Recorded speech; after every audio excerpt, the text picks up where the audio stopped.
Hello, Right. everyone. This is Mary Kate Soliva here with you today. I'm your guest host, or I should say your actual main host here. We don't have Scott with us today, but here with you on Veteran Voices, gearing up for an incredible podcast episode today with one of my favorite veterans.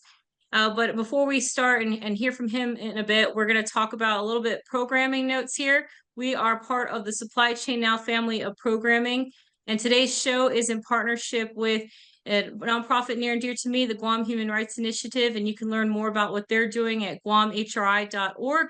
And also, for my Navy veteran sister out there, Marina Rabinek, the founder of Military Women's Collective, and you can learn more about the incredible work she is doing out there in California at militarywomenscollective.org.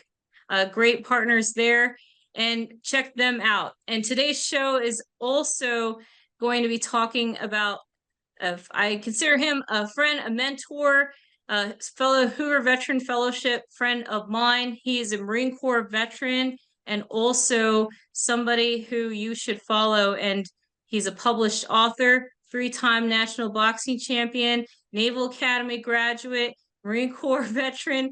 I mean, he wears many hats, has many titles, and he's out there hustling, making it happen every day, Newark, New Jersey, and nationwide.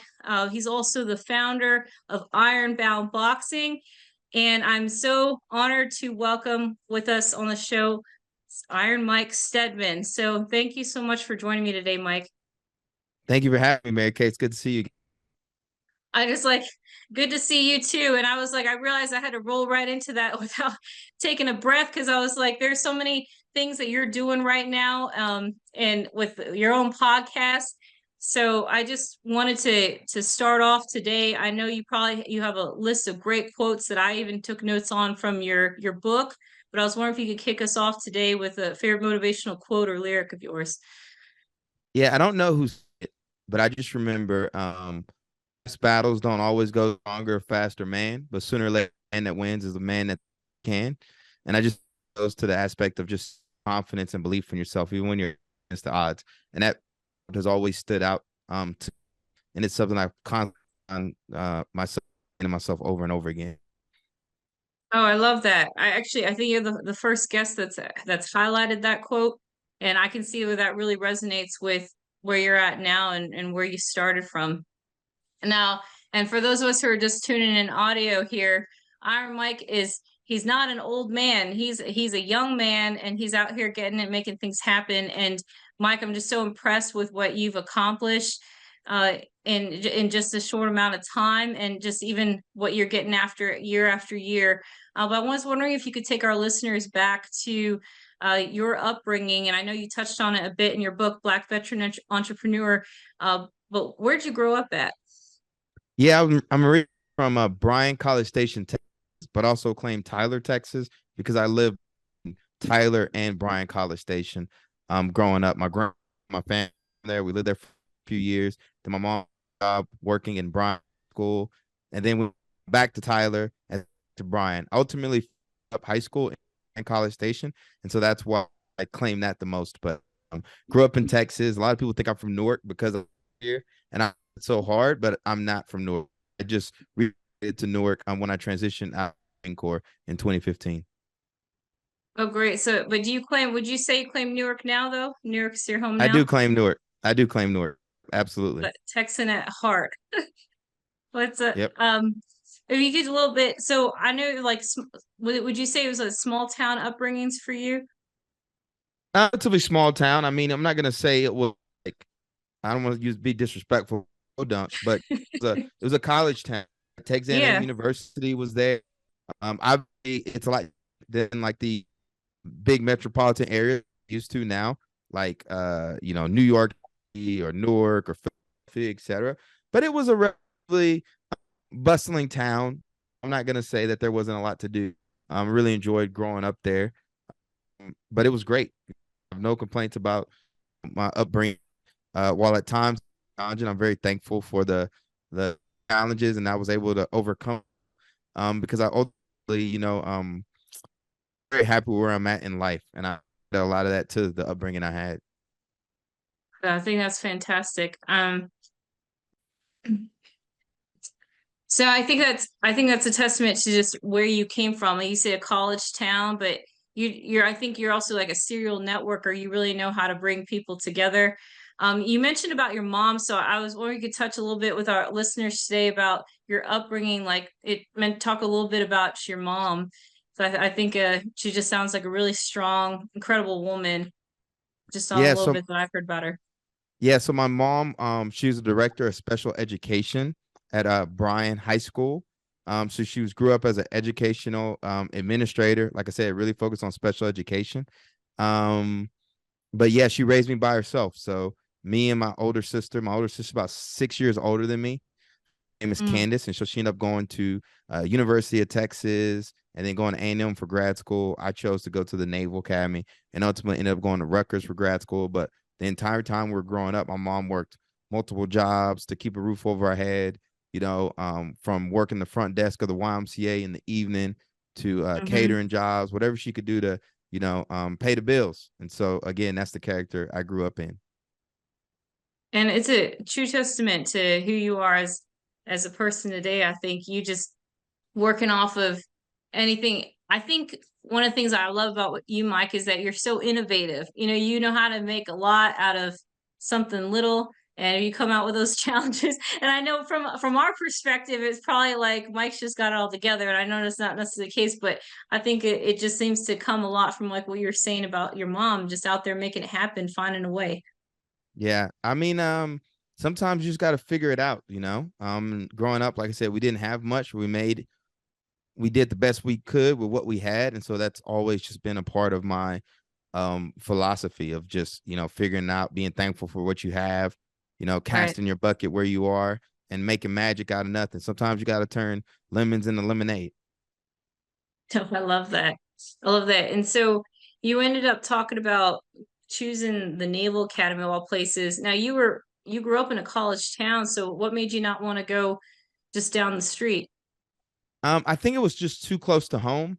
For Mm, one, I wanted to go to the military, and I could potentially pursue the Corps of Cadets in A&M, and I was actively pursuing it. But right. once I found out about the Naval Academy, I realized like not only do you have an opportunity to serve your country, in the Navy or Marine Corps, but it also pays for school. Right now, there is a 5-year Sure. commitment, but that was super appealing to me. And then also, I think when I started learning more about the prestige of like Annapolis, it was a new place. It would be a great opportunity for like a fresh start. And so I was really excited about that because when you go to school where you grow up, sometimes it can stifle your like personal growth. And I had always been one Mm, of those people that like I wanted to leave Texas for school. Even from an early age, I knew the world was big and I wanted to get yes. out there and explore it. And I just felt like Annapolis was a great opportunity for me to do so. Absolutely. And I know I had mentioned earlier in the intro about you being three-time national boxing champion. Now, was boxing something that you were recruited for, or is that something that you just stumbled into? How did that happen because you played for Navy, right? Yeah, no, I was not. People think because I'm so passionate about boxing that I somehow grew up with it. That's not the case at Hmm. all. It's just that when you go to the Naval Academy, you have to pick a sport. Right. I grew up playing high school basketball, so I was used to that camaraderie and going to practice and everything. And so, I didn't want to do intramurals at Navy, and so I tried a couple different things, one being crew, and ultimately I settled on boxing and just fell in love with it. Struggled a little bit at first, but ultimately found out I was really good at it. And then it's just been a part of my life ever since. And I think that's really great for those that may be trying to start something later in life, and just saying it's just not too late to start because you clearly started as a young man, as an adult, and look at you now. I mean, and you're out there in the rink, like making mentoring other kids in New York, New Jersey. So again, when at the Naval Academy, you get that option to essentially choose like which pathway you want to take. Now, did you know at the time day one like you wanted to be a Marine, or was that something that came? How did that happen? I think I went to Navy with my options opened. I think at Mm, the time I wanted to be a Navy SEAL to be honest. But once you get there and you realize the reality of what it takes, and swimming and right. being cold and wet was not my jam. I also thought about being a pilot at one point, a Marine pilot, but also that was another skill set that like I just really didn't have, in terms of You know, there's a lot of math and physics associated with that as well. But Yes. one thing that was always underlying was I wanted to be a ground pounder, right? So Mm, even though I would explore these different things, I still always came back to like Marine infantry officer. And ultimately, that's what I chose to pursue. Now, when you go from the Naval Academy, there's no guarantee you'll be able to be an infantry officer or be a Marine nonetheless. You have to basically apply for it. So I was able to get Marine Corps. And then once I graduated, you know, I had to go through the basic school and I earned the right to be an infantry officer. And so I got to do that throughout my career. But I guess one thing I didn't mention too was going back to the boxing thing was hmm when I mentioned I was good at it, I went on to win 3 national boxing championships and 2 most valuable boxer awards as a light heavyweight, and then finished up as Wow. captain of my boxing team. So boxing was very impactful in my life. And just and for those who don't know, it's like you're going through those 4 intense years where you're not just in the academic setting, but also learning how to be a leader, how to be an officer, and what it takes. So on top of all of the challenges of being at a service academy, you're also in there getting it and at the box academy. And just wanted to give, just a shout out and memory to our mutual friend Jake Tenorio, who is just, out there, was on the boxing team with you and was a near dear friend of mine who we've lost since, but also from Guam. So again, I just think it's incredible that you said ground pounder, because I'm thinking like as a boxer, as one ground pounder, ended up in the Marine Corps. Where did it take you after you commissioned? Where'd you end up going right after? Yeah, so I was stationed in Camp Lejeune, North Carolina with 1st Battalion, 8th Marines. I went Mm, on deployment to Afghanistan in 2012, and then I deployed again in 2014 to Japan and the Philippines with the same unit. So I spent my entire Marine career at 1-8. Now, when you first go in the Marine Corps, there was that whole year of training, which was the basic school, followed by the infantry officer course. But right. both of those were in Quantico, Virginia. So right after I graduated, though, and was done with IOC, you know, I went to North Carolina and ended my time in the military there. I would say we have some like similar timelines, or not timelines, but pathways there, because I also ended up in the Philippines in service and also in North Carolina. Like, how's your Tagalog right now? Any And good? non-existent. Oh my goodness. I don't know. It's like mine's konti lang. It's like just a little bit for me. Sorry for all my Tagalog speakers out there listening and I'm butchering it. But um I thought that was an incredible time for me as well in the Philippines. So North Carolina, and you're coming out of service. But before we get there, did you have somewhere along the way in that time in the Marine Corps any sort of mentors that stick out to you from that time? Yeah, Christopher Wynn. He was my company commander at the time. He was a captain. Not sure what rank he is now. But hmm when I was after I got back from Afghanistan, you know, they shuffle units around and everything. So I had to get a new company commander. And he was just great. He poured into me, he poured into all of us. Really made that deployment enjoyable. And actually, I didn't even deploy. I did a whole workup with that company, which was Bravo Company at the time. So like 9 months together, bonding with the other platoon commanders, bonding with the company commander. And ultimately, because of my performance there, I got promoted to what's called Cat Platoon, which is weapons, which is in weapons company. Oh wow. So a more senior position. And so I didn't actually get to deploy to the Philippines and Japan with Bravo Company. I deployed with a whole new unit, but it was great. And I really appreciate Christopher for just making that time enjoyable, you know, especially coming back from Afghanistan. You know, my confidence was a little shot, so I had to build that back up. And it was just great all around.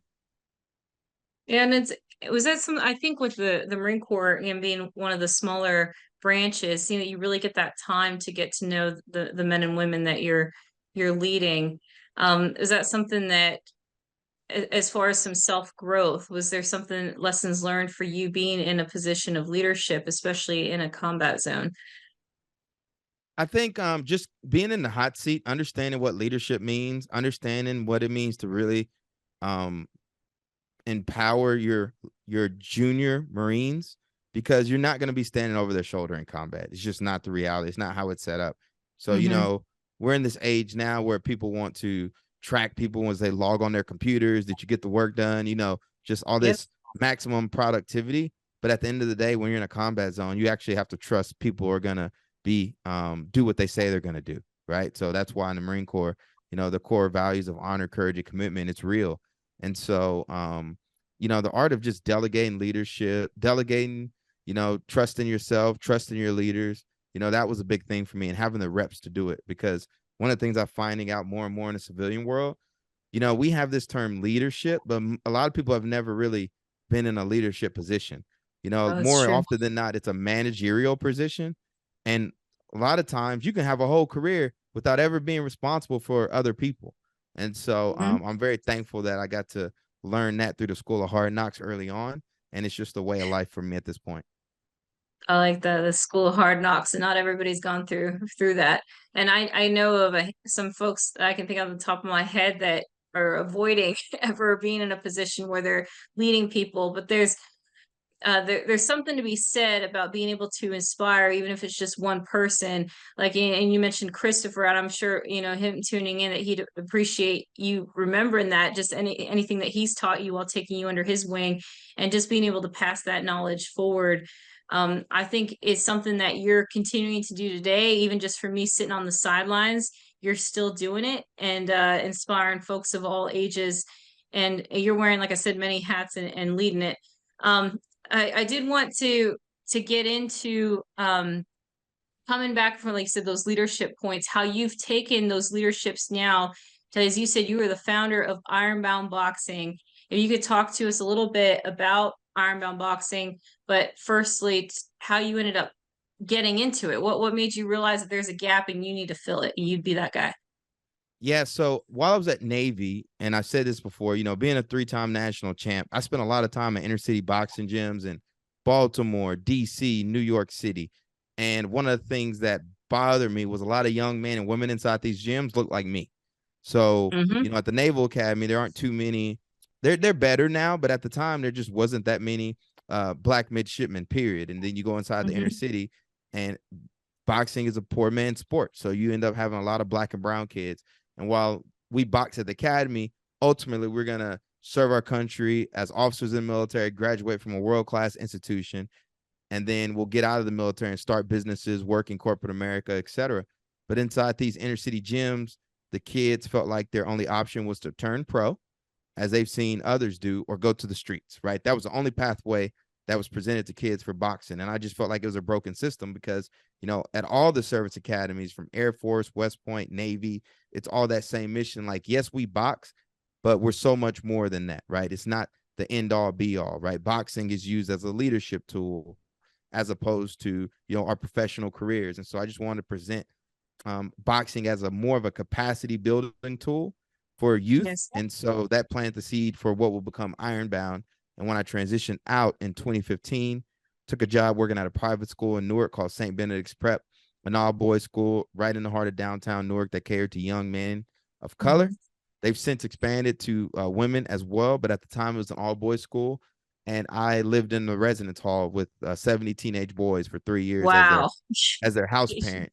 But what that job gave me, one, it was in the evening. It allowed me Mm-hmm. to coach boxing in the afternoons. And it also gave me the flexibility to build Ironbound when I was approached by the city of Newark. When I approached the city of Newark to build out a new boxing gym. And so that kind of took off. And, I started a free gym doing exactly what I planned to do. And then over the years, it's just grown into, this amazing program where we provide free amateur boxing training at the Ironbound Boxing Academy. We provide entrepreneur education, teaching kids how to bootstrap a small business. And then third, scholarship opportunities for our athletes. And so we're building our own little ecosystem to Great. build champions in and out of the ring. Again, the goal is not to merely create like world-class amateur boxers, it's to create world-class humans. And some people golf, some people like coding, Mm-hmm. and in Newark and other inner cities, we like boxing. And so that's how we build relationships and rapport and confidence in the youth that we serve. That's incredible. And definitely my hats off to you, and commend you for the hard work that you're doing and the patience that is taken, to even put yourself with and live with teenagers and getting to understand them. You'd mentioned earlier about boxing being a poor man's sport, what are some challenges? How have you tackled that negative, that historical negative connotation affiliated with boxing? Like you said, you mentioned boxing, or I mean golfing, but golfing we think of like people in business suits, going out there. Maybe the elite are involved in golfing, but you're talking about boxing here, and Yeah, I think yeah. boxing is one of those things where most people are on the outside looking in. So Right. everybody loves boxing. It's a great workout. You've got fitness boot camp boxing gyms popping up all over, from the Rumble, and then in Newark we have grip boxing. So it's cool and it's hip. But in terms of capacity building for inner city youth, I think people are so far removed from. Let me rephrase this.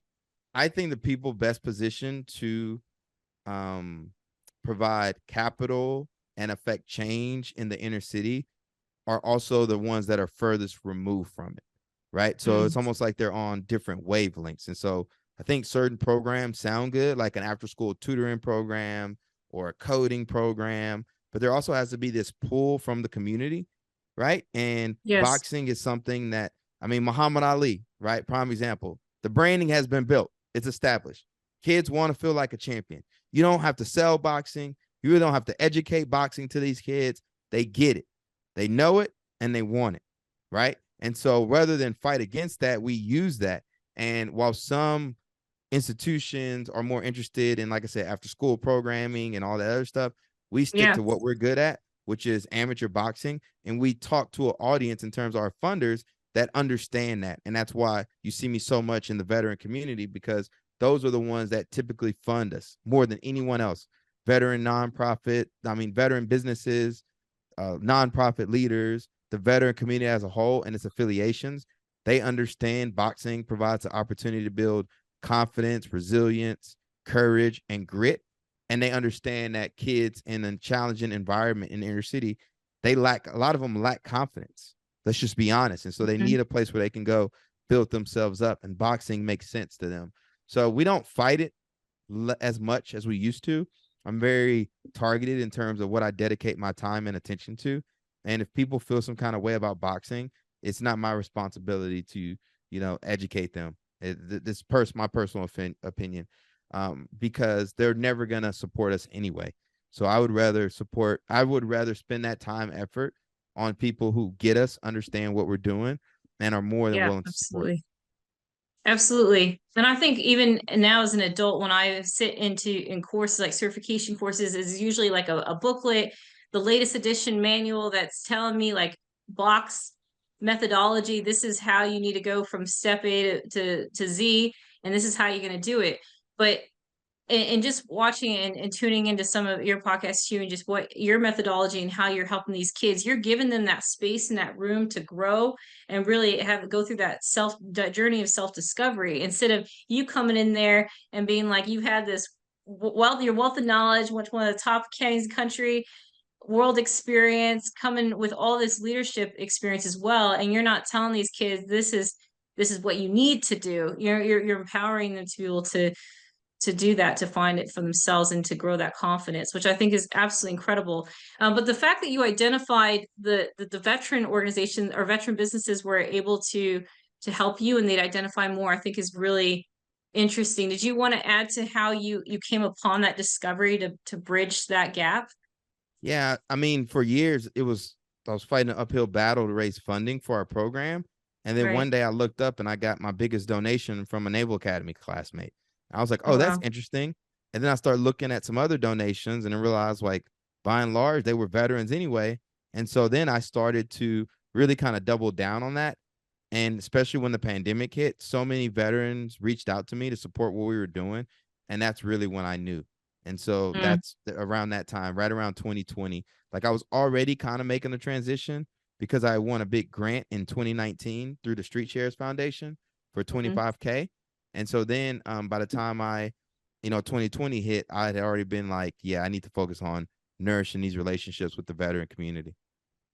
And I will add that you essentially left corporate America to be able to do this full time. Um, is that right? Like you're doing this full time, right? Yeah. So I never worked in corporate America. right? Like Mm. I got out the military and I took a job working at St. Benedict's, and I literally wore board shorts and drank coffee and ate bacon like every day. Right now, I was a house Mhm. parent, so I made sure kids got out the house, but I never worked in corporate America.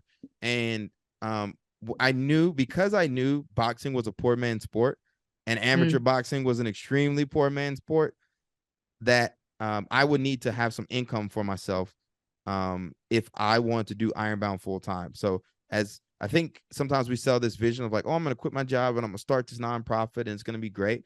But certain business models are just hard, right? Yeah. Whether they're nonprofit or for profit. So if you open a restaurant, it's notoriously hard, right? Mhm. Just what it is. You start a consumer packaged goods company selling stuff out of your that you're cooking, or bacon or whatever, and selling online. It's notoriously hard, right? Because there's a lot of cost, there's a lot of time and labor. Nonprofit, same thing. And so Yep. I wasn't banking on I although I wanted to be able to do Ironbound full time, and it would have been great if I could have had a salary from the nonprofit. At the time, we only had like $3,000 in a bank account, so that wasn't realistic for me. And so when I left my full time job, I attempted to stand up a for profit arm of Ironbound, teaching on site boxing classes to companies in the New York City metro area, which I ultimately did. Turn into a little lifestyle business for myself, which in Yeah. turn allowed me to grow the nonprofit because I had the freedom and flexibility to do it when I wasn't teaching these corporate boxing classes.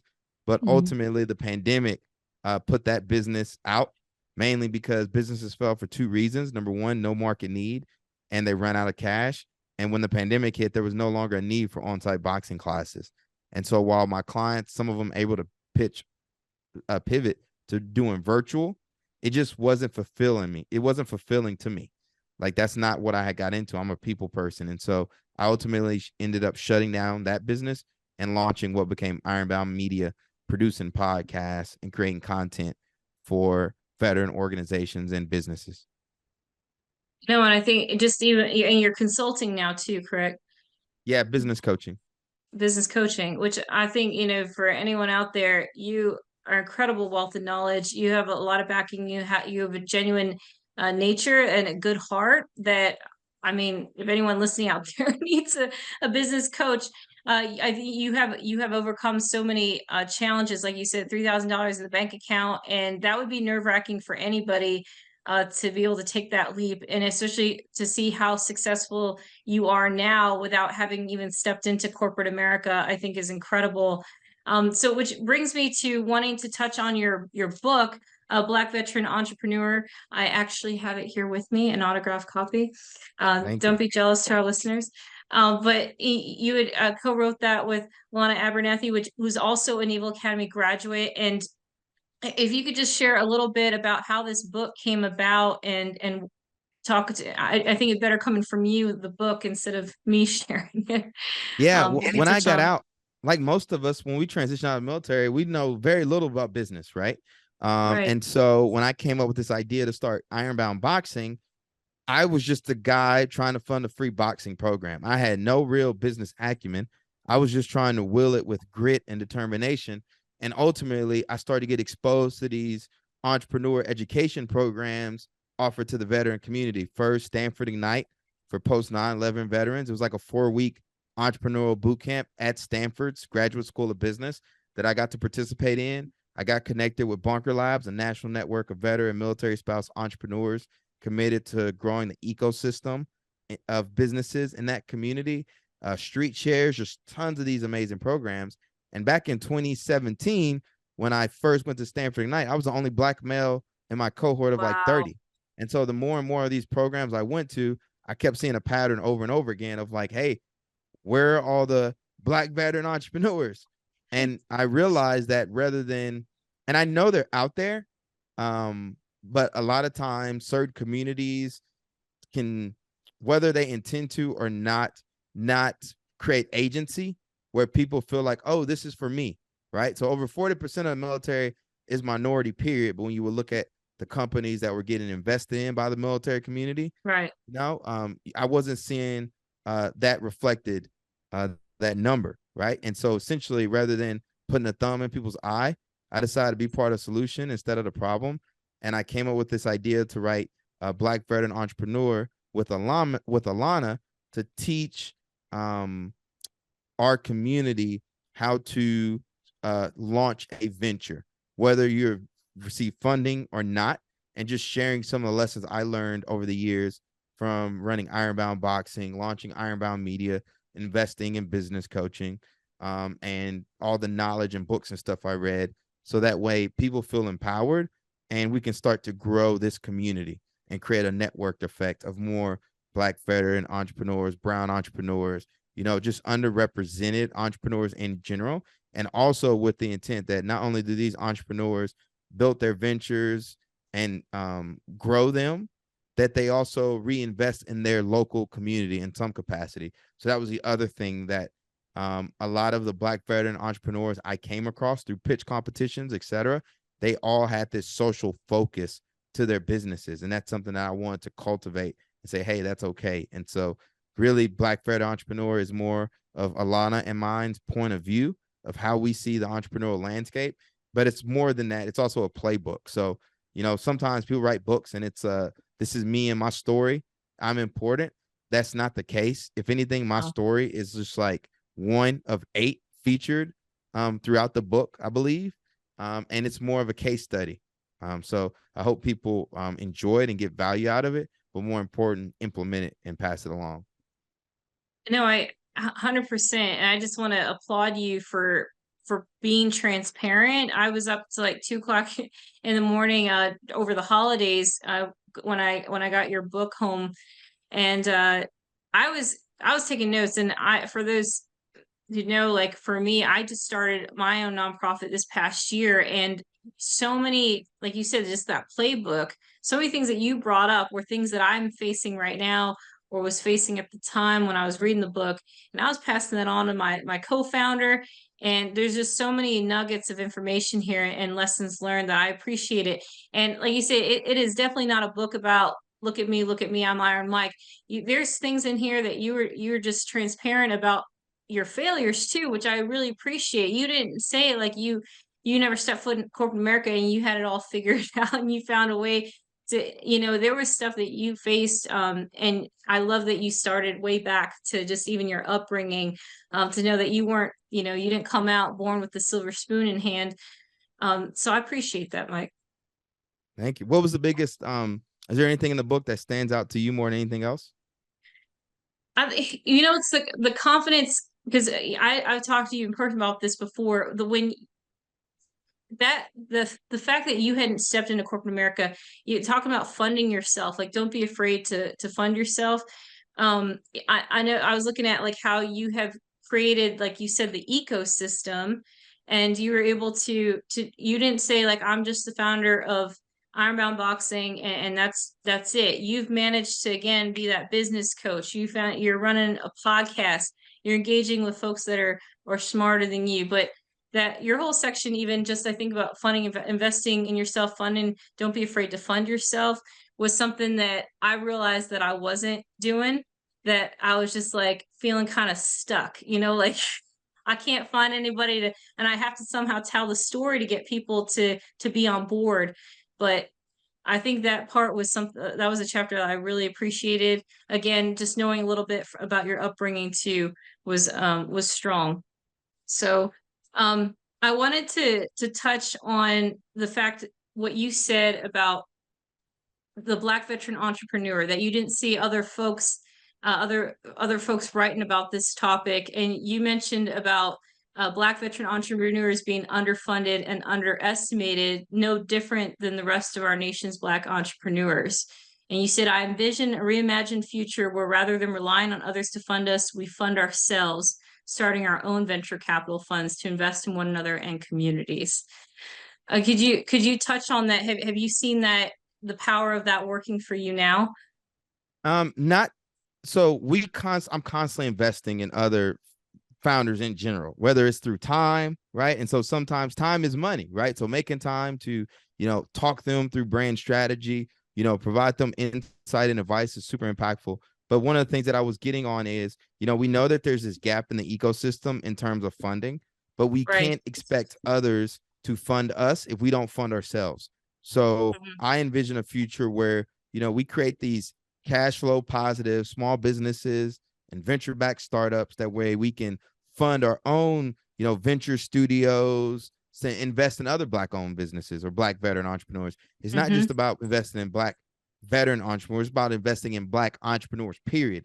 And I just feel that, Black veteran entrepreneurs within that group represent the biggest untapped resource because, our peers, let's just be honest, right? If I'm a Black person in Newark, and let's say I went to college, right? I might have a lot of student loans, right? Yep. That I'm still 100%. paying off. So there's a lot more risk associated with me going into entrepreneurship, paying myself, etc. If I'm a Black veteran entrepreneur living in Newark, right? And I went to school was paid for. I got the GI Bill. I got all this leadership experience, right? Local Newarkers do not have the same social network we have. And veterans are different because you can have two veterans having the same kind of business and business model, but no veteran wants another veteran to fail. So we're constantly helping each other out. Whereas in, other communities like Newark, that might not necessarily always be the case, right? And so what I'm trying to say of like, okay, people are talking about we need to do more for Black owned businesses. And I'm saying, yeah, but within that is a niche that people are not focused on, which are Black veteran entrepreneurs, which if they move forward, they're going to lift up others along with us. And so that's why you always hear me talking about lifting as we climb. So that was the mindset behind that.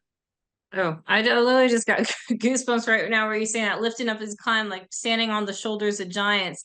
And the Black, what I'm finding is like the Black entrepreneurs, and especially like you said, even that niche of the Black veteran entrepreneurs, they're reaching back and doing things in their local communities. So it's not something that they're trying to necessarily tackle something that's tackling a nationwide problem. Like they're doing stuff at the grassroots level, and they come from oftentimes from the very roots that they come from, that community that they perhaps grew up in or that they affiliate with, and they're trying to bring those up. So like you said, bringing us up together, veterans helping veterans, and they were the first ones that you said ended up funding you.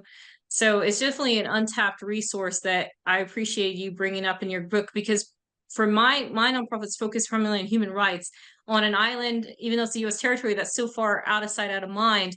But looking at how to tap into the veteran community was something that I hadn't thought of doing, even though I come from this community, right? And that's why I love Veteran Voices so much, is being able to amplify veterans who are serving beyond the uniform. So I love that. And you and Alana, are you out there you're out there doing book signings? Where can folks get your book right now? Yeah, they want to can get go a on copy. Amazon. Yeah, just go on Amazon and purchase Black Veteran Entrepreneur, Validate Your Business Model, Build Your Brand, and Step into Greatness. And when you do, we would really appreciate if you left us a review. That's how we're going to be able to get the word out more about the book. It gives it social proof. So just make sure you're reviewing that. And then also just join our newsletter. I actually have a newsletter, Dog Whistle Branding. That is for my company, Ironbound Media, but that's where I'm really focusing the brunt of my effort in teaching veteran businesses in general what it takes to stand out from the crowd and build trust and drive revenue with your perfect customer. And so I'll talk about branding, I talk about positioning and marketing. And so it's just a really great newsletter. And you can just join that at dogwhistlebranding.com.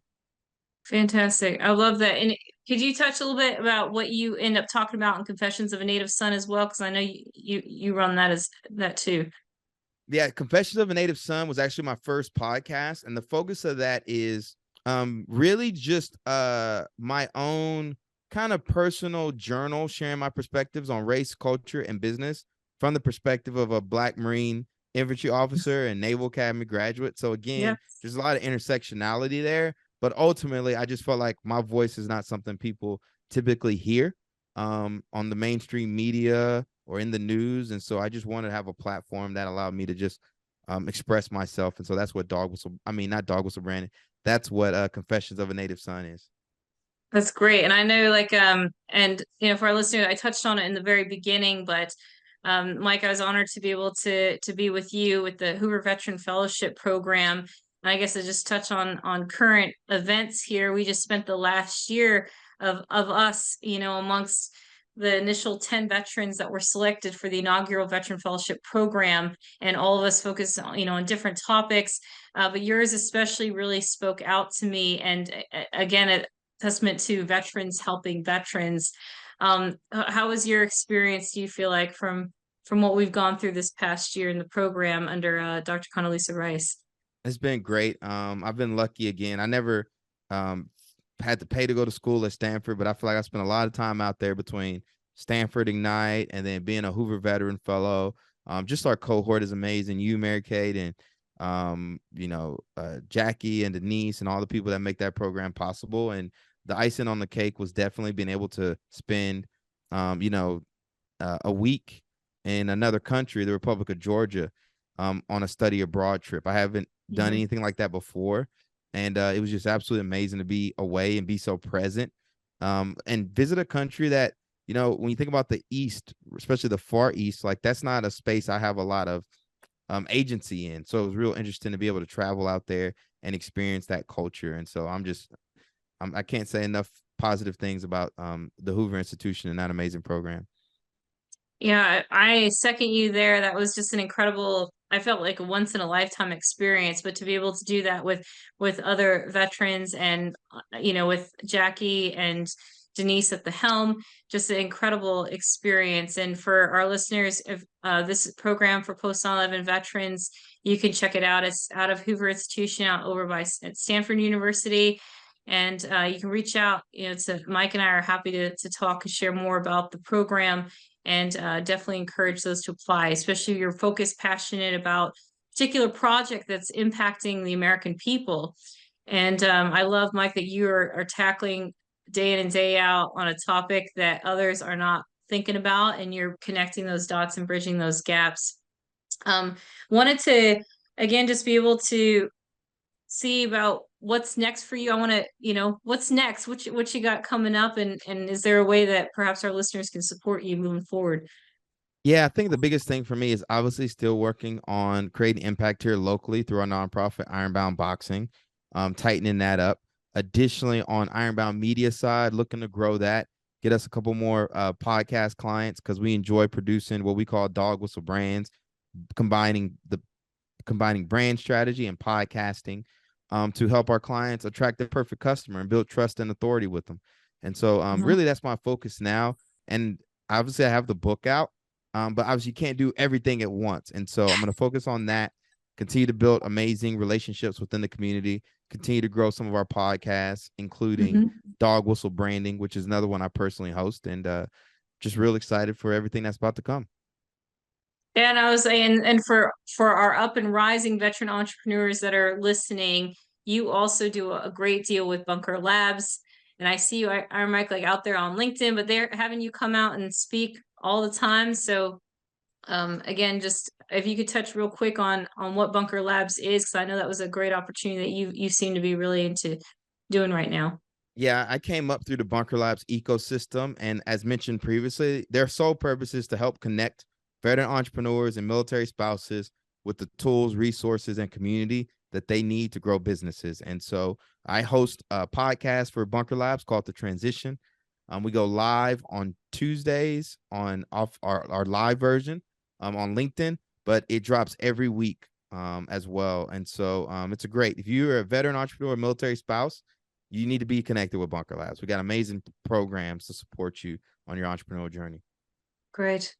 And all right, so as far as Ironbound Boxing goes, one of the things that I'm already touching on in the fellowship at Hoover was about also mentoring up those young girls out in New York, New Jersey too. I think when we think boxing, I know the first thing that I don't initially picture a young girl or young woman boxing, but we have them and they're out there and they're tough warriors, champions. And so just how can we support you, Ironbound Boxing specifically, and those kids, the Courage Academy? Yeah, just go to ironboundboxing.org, make a donation, or contact us at mike@weareironbound.com. We can have a conversation about supporting the program, but it's really that we're easy to find. We have a good, strong social media presence. So just reach out to us. Great, thank you. Well, I appreciate your time today, Iron Mike. And is there any final last words that you want to say about how folks can reach you? No, I know how difficult it can be for a lot of veterans to transition. Mhm. Biggest thing advice I give you, just try a bunch of different stuff, right? It's exciting. The world is wide open. Right. And although my book is more geared towards entrepreneurship, entrepreneurship means a bunch of different stuff, right? Like not only can you start a business, you can start a side project, a nonprofit, whatever. And I think there's real value in that. And also hearing the 100%. stories of what other veterans have done. So I would love for you to check out the book, leave me a review, and let me know what you think of it. Thank you. Yeah, and touching on that transitioning piece, we have so many veterans when there's or transitioning service members that want to step into the entrepreneurship space or even be consultants, be coaches. So definitely for our listeners, reach out to Iron Mike Steadman. He's on LinkedIn. He's all over the place. Check out Bunker Labs, like he was saying, and his incredible podcast and his book and podcast wherever you can get podcasts from. Thank you so much, Iron Mike, for your time today. And for we invite all of you to subscribe to Veteran Voices wherever you get your podcasts from. We're so grateful for Supply Chain Now and our partners, again, the Guam Human Rights Initiative and Military Women's Collective for supporting us and for these incredible episodes where we amplify the voices of veterans serving beyond the uniform. So do good, give forward, and be the change that's needed. Thank you, and we'll see you all next time.